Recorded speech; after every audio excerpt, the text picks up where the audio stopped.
Hello everyone. तो आज का हमारा टॉपिक है मस्कुलर टिश्यू और न्यूरल टिश्यू। तो इससे पिछली वीडियो में हमने बात कर ली थी एपिथेलियल टिश्यू और कनेक्टिव टिश्यू के बारे में। तो चलो गाइस स्टार्ट करते हैं अपने मस्कुलर टिश्यू को। तो आप सब ध्यान से देखना, पूरी वीडियो देखना, आराम से समझ में आ जाएगा जो क्लास 9th में है। तो देखो मस्कुलर टिश्यू क्या होता है। मस्कुलर टिश्यू एक तरह की, हम बात करें मसल्स के बारे में हम, ठीक है। मस्कुलर टिश्यू के बारे में बात करें तो देखो मस्कुलर टिश्यू का जो ओरिजिन होता है, हमने इस पिछली क्लास में बताया था 3 लेयर होती है, एक्टो एंडो मीजो। तो ये होती है मीजोडर्मल ओरिजिन लेयर का होता है, ठीक है। मस्कुलर टिश्यू इसका काम क्या होता है, मूवमेंट करवाना बॉडी को, लोकोमोशन, ठीक है। अब देखो मस्कुलर टिश्यू क्या कंसिस्ट करते हैं, एक इलोंगेटेड सेल कंसिस्ट करते हैं जिसे हम कहते हैं मसल फाइबर। मेन फंक्शन क्या है इसका, प्रोवाइड करना movement to the body, body को मूवमेंट प्रोवाइड करना। और इस मसल के पास एक स्पेशल प्रोटीन होता है जिसे हम कहते हैं कॉन्ट्रैक्टाइल प्रोटीन।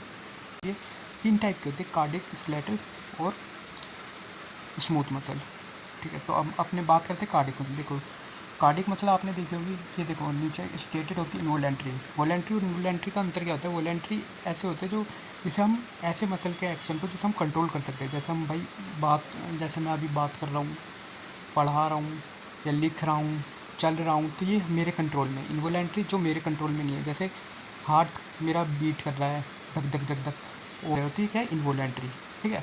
देखो कार्डिक मसल क्या आती है, स्टेटेड इनवोलेंट्री। स्केलेटल मसल क्या आती है, स्टेटेड वोलेंट्री। स्मूथ मसल कैसी होती है, नॉन स्टेटेड इनवोलेंट्री, ठीक है। देखो कार्डिक मसल और स्टेटेड मसल और इनवोलेंट्री मसल। तो कार्डिक मसल की बात करूँ तो ये हेल्प करती है राइथम कॉन्ट्रैक्शन में, रिलैक्सेशन ऑफ हार्ट को रिलैक्सेशन करने में। सेल कैसी होती है इसकी, सिलेंड्रिकल होती है, ब्रांच होती है और यूनिन्यूक्लिएटेड होती है, सिंगल न्यूक्लिएटेड का होता है। स्केलेटल मसल की बात करूँ तो स्टेटेड मसल्स और वॉलेंट्री मसल्स। देखो स्टेटिक मसल का मतलब जिसमें एक तरह के धागे टाइप के होते हों, वैसे this muscles are called skeletal muscle, this mostly attach to the bone and help to body. ये स्केलेटल मसल हमारी बोन हड्डी से अटैच होते हैं और बॉडी को मूवमेंट में काम करने में हेल्प करता है। सेल कैसे होते हैं इसके, सिलेंड्रिकल होते हैं, अनब्रांच। बट हाँ, कार्डिक मसल ब्रांच होती है, ये अनब्रांच्ड होती है और इसमें मल्टी न्यूक्लिएटेड। आप देख सकते हैं ये कुछ स्केलेटल मसल इस तरह से होते हैं, यहाँ पे मल्टी न्यूक्लिएटेड होते हैं इसके। तो इसलिए बहुत एक या दो से ज़्यादा न्यूक्लियस आपको मिल जाते हैं यहाँ पे। स्मूथ मसल कैसे होते हैं, फाउंड इन इरीज ऑफ आई, हमारे आई के इरीज में पाई जाती है, यूरेटर्स में पाई जाती है, ब्रोंकाई ऑफ लंग्स में पाए जाते हैं। ये कौन सी, स्मूथ मसल्स। अब स्मूथ मसल की बात करूँ तो ये भी लॉन्ग सिलेंड्रिकल होते हैं बट यूनिन्यूक्लिएटेड होते हैं, सिंगल न्यूक्लिएटेड, ठीक है। अब यहाँ पे आप देख सकते हैं ये है स्केलेटल मसल। देखो हम यहाँ देख सकते हैं काले काले जो नहीं, इसकी न्यूक्लियाई मतलब मल्टी न्यूक्लिएट है। और ये स्मूथ मसल्स सिंगल न्यूक्लियाई, आप देख सकते हैं एक उसमें सिंगल, ये है cardiac nuclei, sorry cardiac muscle जो हार्ट में पाए जाते हैं। स्मूथ मतलब स्टोमक, और ये हुई स्केलेटल मसल। स्ट्रक्चर कैसे, तो long cylindrical shape, unbranch cell के होते हैं, मैनी न्यूक्लियाई होता है इसमें, फाइबर अरेंज होते हैं, फोमो बंडल। जो स्केलेटल मसल होते हैं उसके जो फाइबर होते हैं वो एक तरह से बंडल के टाइप में अरेंज होते हैं, ठीक है। और ये इसके पास क्या होता है, have a dark and light band types के पाए जाते हैं इसके स्ट्रक्चर में, आप देख सकते हैं। और लोकेशन की बात करूँ स्केलेटल मसल कहाँ पाए जाते हैं, लिम्स, आर्म, लेग्स, टंग, बॉडी, फेस, नेक। वर्किंग क्या करती है, कॉन्ट्रैक्ट करते हैं क्विकली कॉन्ट्रैक्शन में, ठीक है। अब बात करें स्मूथ मसल की, ये कौन सी होती है, unstriated, non striated, involuntary muscle fibres होती है। ये इसका काम क्या होता है, ये एक तरह की इनवोलेंट्री होती है, स्पाइंडल शेप्ड के होते हैं, स्पाइंडल शेप्ड सेल होते हैं इसके, uninucleated, single nuclei. Fibre arrange होते हैं इसके फॉर्म में, शीट के फॉर्म में फाइबर इसके अरेंज होते हैं स्मूथ मसल्स के। Dark and light band absent होते हैं इसमें, अपसेंट होते हैं। लोकेशन की बात करें तो मैंने बता रखा है, lungs, bronchi, ureters, alimentary canal wall, blood vessels, इनकी कैनाल वॉल और ब्लड वेसल्स। वर्किंग की बात करिए, कॉन्ट्रैक्ट करते हैं स्लोली।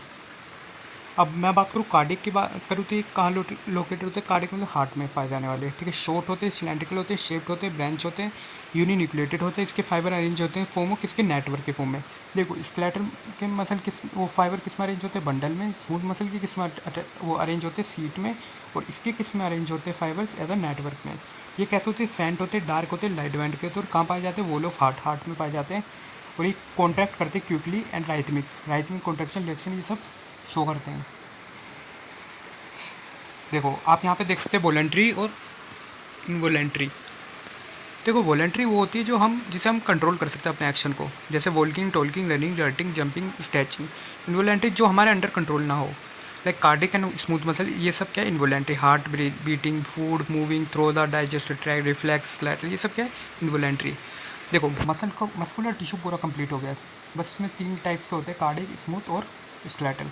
अब बात करते हैं हम नर्वस। नाम से पता चला यार, मतलब हम अपने ब्रेन के बारे में पढ़ने वाले हैं। हम नर्वस टिश्यू सेल कैसे होते हैं, नर्वस टिश्यू हाईली स्पेशलाइज होता है। इसका देखो ओरिजिन कौन सा होता है, ये एक्टोडर्मल होते हैं, हाईली स्पेशलाइज होते हैं, स्टिमुलेट एंड ट्रांसमिट। ये ट्रांसमिट करते हैं नर्व इम्पल्स, ठीक है, एक जगह से दूसरी जगह, ठीक है, बॉडी में। इसमें कौन कौन सा होता है, brain, spinal cord, nerves, all the compose of nervous tissue. ये सब किसके बारे में, नर्वस टिश्यू के, ठीक है। अब हम अपना लास्ट टॉपिक पढ़ते हैं। देखो अब अपना है न्यूरॉन। न्यूरॉन क्या होता है, सेल कैसे होती है, किसके सेल होते हैं, नर्वस टिश्यू के, इसलिए हम इसे न्यूरॉन्स कहते हैं। आप यहाँ पे देख सकते हैं ये स्ट्रक्चर। देखो एक है सेल बॉडी, उसके बीच में एक न्यूक्लियस, ये जो डंडी टाइप है ये है डेंड्राइट्स। यही सिग्नल लेते हैं डेंड्राइट्स से और फिर पास करते हैं सेल बॉडी को। ये है एक्सोन, लंबी एक डंडी टाइप। और लास्ट में आता है नर्व एंडिंग, ठीक है, एंड टर्मिनल भी जिसे हम कह सकते हैं। और देखो यहाँ पे ना कुछ इनको एक माइलिन शीट भी होती है, और कुछ इस तरह से आप यहाँ पे माइलिन शीट देख सकते हैं, जो किसकी होती है, पॉलीसैकेराइड की होती है।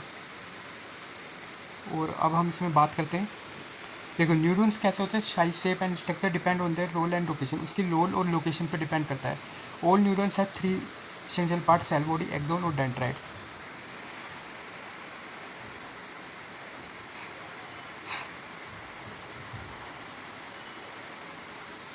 डेंड्राइट्स, फर्स्ट हम बात करते हैं डेंड्राइट्स कैसे होते हैं, स्मॉल ब्रांच लाइक स्ट्रक्चर होते हैं, रिसीव मैसेज, मतलब मैसेज रिसीव करते हैं दूसरे से, अदर से, और न्यूरॉन्स को ट्रांसमिट कहाँ पे करते हैं, सेल बॉडी में ट्रांसमिट करते हैं, ठीक है। सिग्नल रिसीव करो और सेल बॉडी को दिए। सेल बॉडी कैसे होती है, एक न्यूरॉन्स है सेल बॉडी, न्यूक्लियस की होती है, गोल्गी बॉडी होती है, endoplasmic reticulum, mitochondria, other component इसमें फिल रहते हैं। और फिर अब बात करते हैं हम अपने एक्सोन की। ट्यूब लाइक स्ट्रक्चर, एक डंडी टाइप की होती है, लंबी सी, लॉन्ग, कैरी करती है इलेक्ट्रिक इम्पल्स, मतलब अपने सिग्नल्स या इलेक्ट्रिक इम्पल्स कैरी करती है सेल बॉडी। और एक्सोन पास कहाँ पे करवाती है, एक्सोन टर्मिनल तक, वो उनके वो इम्पल्स। और फिर लास्ट में आता है, देखो